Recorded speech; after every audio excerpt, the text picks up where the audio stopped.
Assalamualaikum warahmatullahi wabarakatuh. Apa kabar siswa-siswa Ibu semuanya? Semoga selalu dalam keadaan sehat dan happy ya. Sudah siap mengikuti pelajaran pada hari ini? Oke, welcome to our biology class.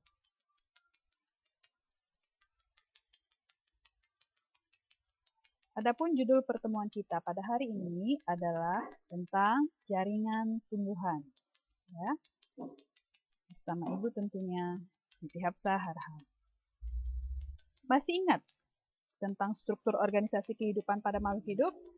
Ya, struktur kehidupan itu diawali oleh sel, bagian terkecil dari makhluk hidup. Kumpulan dari sel akan membentuk sebuah jaringan. Kumpulan dari jaringan akan bekerja sama membentuk sebuah organ. Kumpulan organ akan membentuk sebuah sistem organ, dan sistem organ akan menyusun sebuah organisme atau sebuah individu. Nah, yang menjadi topik pembahasan kita pada hari ini adalah jaringan, yaitu jaringan pada tumbuhan. Nah, kita akan mempelajari jaringan-jaringan apa saja yang menyusun tubuh tumbuhan. Nah, kita lihat organ tumbuhan. Ini organ akar, ya. Nah, ternyata setelah dibelah, di dalam organ akar itu akan kita jumpai berbagai macam jaringan-jaringan. Nah, kalau kita ini sudah pernah kalian dengar ya, ada xilem, ada phloem, ada jaringan kambium, nah ini jaringan-jaringan penyusun akar. Kemudian pada daun. Nah, daun yang selembar kemudian kita belah tipis, satu bagiannya itu ternyata jaringan yang penyusunnya begitu banyak. Ini untuk sehelai yang tipis ya, apalagi selembar daun. Kemudian pada batang. Nah, ini ada jaringan-jaringan juga yang menyusun sebuah organ batang. Nah, pembagian jaringan tumbuhan. Jaringan tumbuhan dibedakan menjadi dua. Yang pertama disebut dengan jaringan meristem. Yang kedua disebut dengan jaringan dewasa atau permanen. Berdasarkan letaknya, jaringan meristem dibagi tiga. Satu, meristem apikal atau meristem primer. Terletak di bagian ujung, baik ujung akar maupun ujung batang. Ini meristem primer ini berperan dalam pertumbuhan memanjang atau pertumbuhan meninggi ya pada akar dan pada batang. Kemudian ada meristem lateral, terdapat di bagian samping pada tumbuhan. Ini pertumbuhannya membesar. Kemudian ada meristem interkalar, meristem yang terdapat pada ruas-ruas tumbuhan. Dan ini pertumbuhan pada setiap ruas ini contohnya pada tanaman bambu. Jaringan dewasa atau jaringan permanen. Berdasarkan fungsinya, ya ada 4 fungsinya. Yang pertama, yang berfungsi sebagai jaringan permanen yang berfungsi sebagai pelindung, yaitu jaringan epidermis. Kemudian di bawah epidermis ada jaringan peridem atau disebut juga dengan jaringan gabus. Jaringan dewasa yang berfungsi sebagai jaringan dasar atau jaringan pengisi. Ini adalah jaringan parenkim. Kemudian jaringan dewasa atau jaringan permanen yang berfungsi sebagai penguat atau penyokong adalah jaringan kolenkim dan jaringan sklerenkim. Jaringan dewasa yang berfungsi sebagai pengangkut ini adalah jaringan xilem dan jaringan phloem. Inilah jaringan-jaringan penyusun tubuh tumbuhan yang akan kita bahas satu persatu pada pertemuan kali ini. Kita awali dengan jaringan meristem. Jaringan meristem merupakan jaringan embrional. Jadi jaringan embrional itu maksudnya adalah sel-selnya itu masih terus membelah diri. Ya, dari satu menjadi dua, dua menjadi empat, empat dan seterusnya, sehingga selnya menjadi banyak, sehingga batang tumbuhan menjadi bertambah tinggi, akar bertambah panjang, kemudian daun bertambah lebar, itu akibat dari kerja jaringan meristem. Batang makin membesar, jaringan meristem. Kemudian, sel-sel jaringan meristem itu belum berdiferensiasi atau terspesialisasi. Artinya berdiferensiasi itu artinya dia belum mempunyai fungsi-fungsi yang khusus spesialisasi ya. Jadi kerjanya cuma membelah diri. Kemudian dinding selnya tipis, inilah yang menyebabkan dia mudah membelah. Kemudian sel-sel jaringan meristem ini biasanya tersusun rapat tanpa ada celah atau ruang antar sel. Nah, kita bahas yang pertama jaringan meristem primer. Jaringan meristem primer, seperti tadi dikatakan, terdapat di ujung akar dan di ujung batang pada tumbuhan. Nah, ini menyebabkan terjadinya pertumbuhan meninggi atau memanjang. Ya, meristem sekunder ini menyebabkan pertumbuhan membesar. Ini terdapat pada batang maupun akar pada tumbuhan dikotil. Jaringan meristem interkalar ini menyebabkan pemanjangan batang yang lebih cepat pada batang-batang rumput-rumputan atau gramini. Nah, kita lihat gambar untuk jaringan meristem primer pada ujung akar. Jadi kalau ujung akar itu, misalnya ujung akar tumbuhan, semuanya kita belah secara melintang, itu akan nampak nih sel-sel-sel-selnya. Nah, disinilah terletak jaringan meristem atau jaringan embrional tadi. Dan disinilah sel-selnya yang membelah terus menjadi banyak sehingga akar menjadi bertambah panjang. Ya, nah di bagian ujung akar, ini tadi meristem ya, di bagian ujung akar itu ada namanya tudung akar atau kaliptra. Tudung akar atau kaliptra ini sebagai pelindung jaringan meristem karena dia kerjanya membelah, selnya, dinding selnya juga tipis, jadi dia mudah rusak dan harus dilindungi oleh tudung akar atau kaliptra di bagian akar. Kemudian meristem primer pada ujung batang, letaknya di sini. Nah, ini nanti akan menjadi cikal bakal daun. Jadi di ujung batang tumbuhan itu disinilah terletaknya jaringan meristem apikal. Kemudian meristem sekunder terdapat di batang dan di akar tumbuhan dikotil. Ini contohnya pada batang. Nah, kita lihat gambar kalau batang ini kita belah, kemudian kita lihat sayatan melintangnya, ini jaringan kambium yang berwarna pink. Jaringan kambium tadi termasuk jaringan embrional, jadi artinya jaringan ini di sini masih terus membelah sel-selnya. Nah, jaringan kambium ke arah luar batang itu akan membentuk jaringan flum. Jaringan kambium yang membelah ke arah dalam ini akan membentuk jaringan xilem. Ya, ini pada meristem sekunder pada batang. Demikian juga pada akar. Kemudian meristem interkalar, kita lihat. Nah, ini yang pada bambu contohnya ya. Nah, ini yang warna pink. Disinilah terdapat jaringan meristem interkalar. Oke. Nah, sekarang kita masuk ke jaringan permanen atau jaringan dewasa. Jaringan permanen atau jaringan dewasa ini awalnya berasal dari jaringan meristem. Setelah jaringan meristem itu membelah, kemudian menjadi banyak, bahwa yang sel-selnya yang sudah tua tadi, dia akan berubah menjadi jaringan permanen atau jaringan dewasa. Kita bahas yang pertama, jaringan permanen yang pertama itu adalah epidermis. Ingat kembali pada slide yang pertama tadi, slide kelima, bentar ya.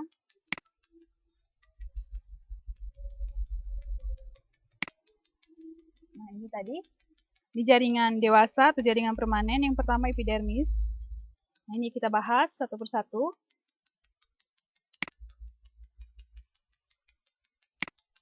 Nah, jaringan epidermis ini terletak di bagian luar pada tumbuhan, baik di bagian luar pada daun, di bagian luar pada batang, maupun di bagian luar pada akar.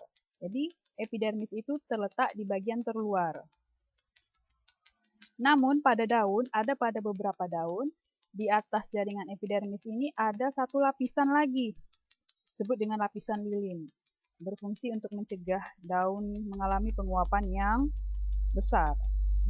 Nah, kalau dia terletak di bagian terluar dari daun, terluar dari batang, terluar dari tubuh tumbuhan, kira-kira apa fungsi dari epidermis? Ya, tentu saja dia adalah sebagai pelindung. Nah, ada pada beberapa tumbuhan, jaringan epidermis ini mengalami modifikasi atau mengalami perubahan-perubahan menyesuaikan dengan fungsinya. Nah, pada beberapa batang tumbuhan, itu jaringan epidermisnya itu pecah atau rusak, membentuk celah seperti ini. Ini disebut dengan lenticel atau celah atau lubang halus pada batang. Ya, di sini bisa juga terjadi sirkulasi udara. Kemudian pada daun, ada beberapa epidermisnya yang berubah atau termodifikasi menjadi stomata atau mulut daun. Nah, ini fungsinya juga sama dengan seperti ini untuk keluar masuknya oksigen maupun karbon dioksida. Kemudian ada epidermis yang mengalami modifikasi menjadi trikoma. Trikoma ini sering disebut juga dengan rambut-rambut halus. Ini contohnya pada tanaman rimbang atau tanaman waluh, itu ada pada daunnya ya. Nah, itu disebut dengan trikoma. Nah, fungsinya ya yang pertama sebagai pelindung supaya mencegah predator yang mau memakan daun tadi, ya ulat misalnya. Kemudian dia juga bisa mengurangi penguapan. Jadi kalau ada cahaya mengenai ke trikoma, cahaya tadi akan dipantulkan. Jadi tidak sampai mengenai daun, permukaan daun sini ya, sehingga penguapan juga akan semakin berkurang. Jadi modifikasi yang pertama lenticel, stomata, trikoma, kemudian ada spina atau duri. Contohnya seperti pada tanaman mawar. Nah, ada epidermisnya yang berubah atau termodifikasi menjadi duri. Nah, duri berfungsi sebagai alat pelindung. Kemudian ini gambar tanaman anggrek. Ada beberapa epidermisnya yang berlapis-lapis disebut dengan filamen. Filamen ini berfungsi untuk menyimpan air. Karena anggrek itu hidupnya di atas pohon, ya. Anggrek liar itu hidupnya di atas pohon. Jadi dia mengharapkan air itu ya dari hujan. Jadi ketika ada hujan, air dia bisa serap, dia bisa simpan air di jaringan filamen. Filamen ini adalah modifikasi dari epidermis. Kemudian ada yang, perhatikan gambar ini. Ini ya, ini epidermis yang normal, yang lain maksudnya. Nah, ini ada epidermisnya yang termodif menjadi seperti kipas.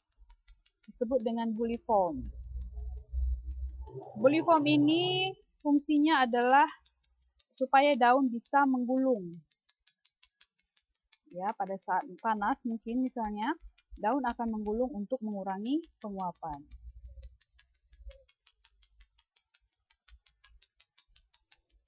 Jaringan permanen yang kedua disebut dengan peridem. Ya, peridem ini letaknya berada di bawah epidermis, terdiri dari jaringan cambium gabus atau velogen.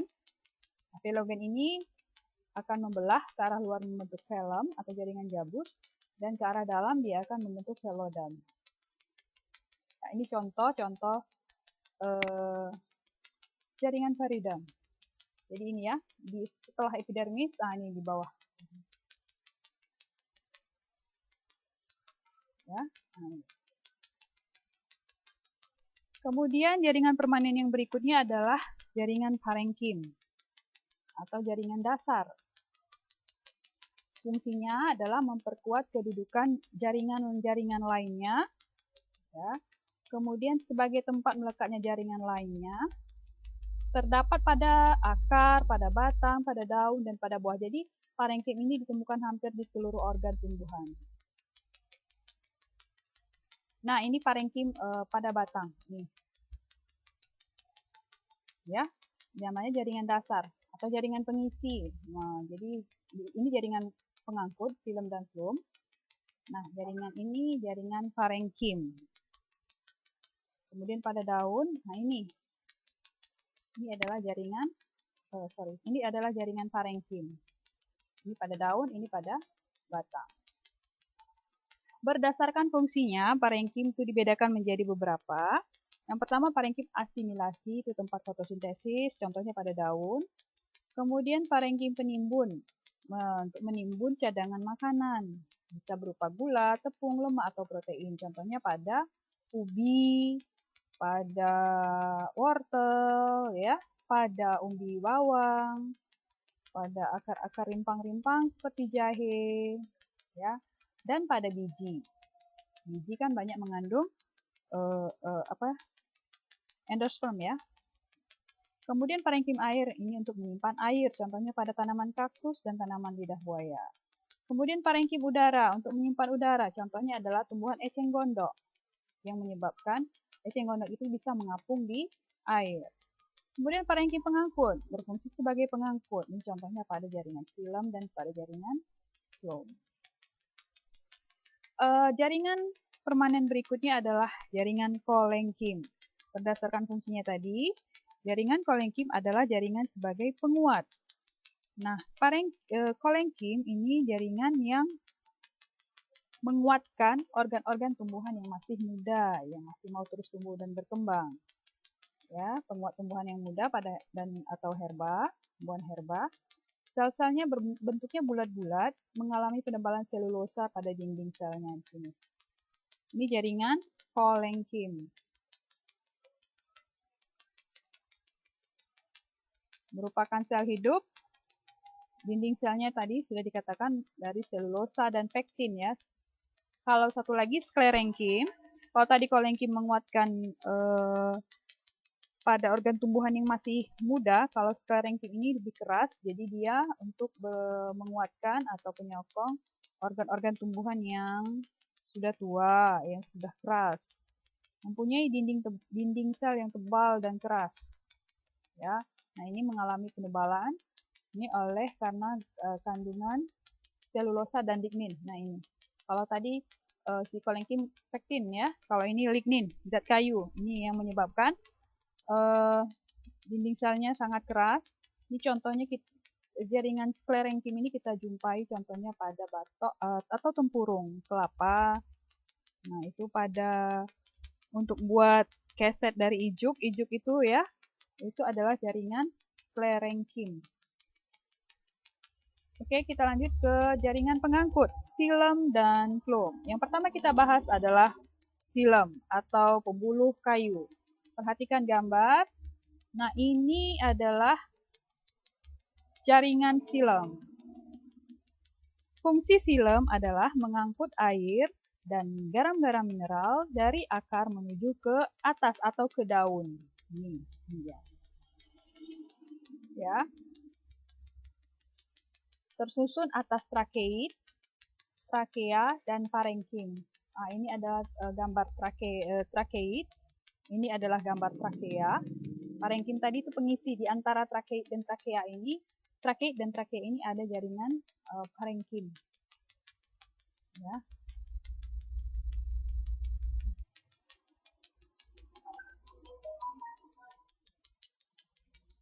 Nah, sedangkan jaringan phloem disebut juga dengan pembuluh tapis. Pembuluh tapis mengangkut hasil fotosintesis atau berupa zat organik dari daun ke seluruh organ tumbuhan. Nah, perhatikan video berikut ini. Ini mengenai jaringan silem.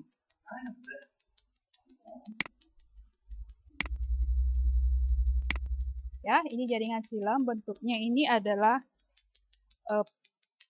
memanjang.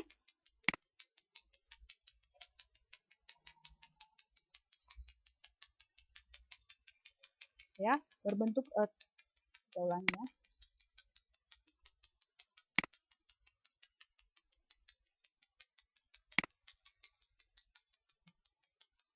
Jaringan silem ini bentuknya seperti tabung panjang, ya, fungsinya tadi mengangkut air dan garam-garam mineral dari akar ke seluruh tumbuh-tumbuhan. 95% air yang diserapnya nih, yang dibawanya ini akan dilepaskan melalui stomata. Ini dia mengangkut air ya, molekul air. Nah, 95% air yang diangkut itu akan dilepaskan dalam proses transpirasi atau penguapan melalui mulut-mulut daun pada daun. Nah, ini perhatikan jaringan phloem.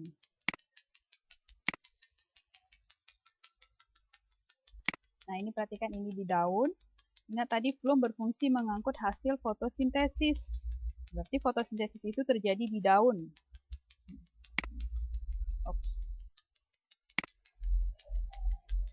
Nah, kita buka, ini jaringannya. Nah, ini jaringan phloem. Ini ada karbon dioksida, CO2, ya.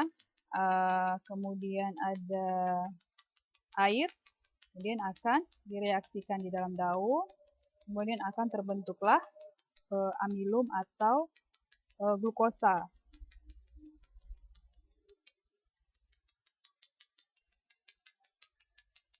Ya. Nah, ini dia.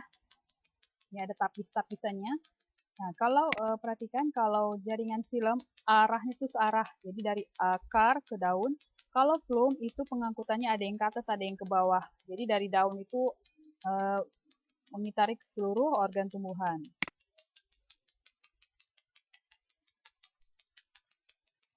Nah, tadi glukosa yang sudah terbentuk dari hasil fotosintesis itu dibawalah beredar ke seluruh organ-organ tumbuhan.